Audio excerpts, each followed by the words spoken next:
ഇതിൽ 2 വെറൈറ്റി ഉണ്ടെന്ന് പറഞ്ഞില്ലേ, അത് ഞാൻ നിങ്ങളെ കാണിച്ചു തരാം. അതിലൊന്ന് അലോക്കേഷ്യയുടെ പിങ്ക് ഡ്രാഗൺ എന്ന് പറഞ്ഞ വെറൈറ്റിയും മറ്റൊന്ന് ക്യുക്കുലെറ്റ എന്ന് പറഞ്ഞ വെറൈറ്റിയുമാണ്. രണ്ടും ഇതേപോലെ തന്നെ ഒരെണ്ണം ഒരു പ്രൈവറ്റ് പ്രോപ്പർട്ടിയുടെ ഉള്ളിൽ നിന്നും ഒരെണ്ണം റോഡിൽ നിന്നുമാണ് എനിക്ക് കിട്ടിയത്. ഇപ്പൊ ഈ കാണുന്നതാണ് നമ്മുടെ അലോക്കേഷ്യയുടെ പിങ്ക് ഡ്രാഗൺ വെറൈറ്റി. അതിന്റെ തൊട്ടപ്പുറത്ത് നിൽക്കുന്നതാണ് ക്യുക്കുലെറ്റ. എനിക്ക് പിങ്ക് ഡ്രാഗനെ കിട്ടിയത് ഞങ്ങളുടെ വീടിന്റെ അടുത്ത് തന്നെയുള്ള ഒരു പ്രൈവറ്റ് പ്രോപ്പർട്ടിയുടെ ഉള്ളിൽ നിന്നാണ്.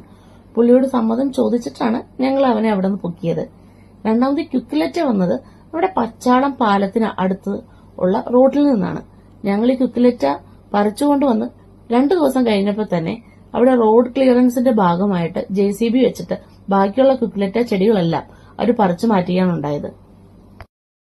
ഇതിനു മുമ്പത്തെ വീഡിയോയിൽ ഞാൻ പറഞ്ഞിട്ടുണ്ട്, ഞാൻ ഈ പ്ലാന്റുകളെല്ലാം കളക്ട് ചെയ്യുന്നത് നമ്മളുടെ ഒരു പുതിയ പ്രൊജക്ടിന്റെ ലാൻഡ്സ്കേപ്പിന് വേണ്ടിയിട്ടാണ്. പിന്നെയാണല്ലോ ഈ നമ്മുടെ പിങ്ക് ഡ്രാഗൺ വെറൈറ്റിയുടെ ഒരു വലിയ പ്ലാന്റ് ഞാൻ വേറൊരു സ്ഥലത്തും കൂടെ കണ്ടുവച്ചിട്ടുണ്ട്. അത് എവിടെയാണെന്നുള്ളതും അതിന്റെ ബാക്കി ഡീറ്റെയിൽസ് എല്ലാം ഞാൻ അടുത്ത വീഡിയോയിൽ പറയാം.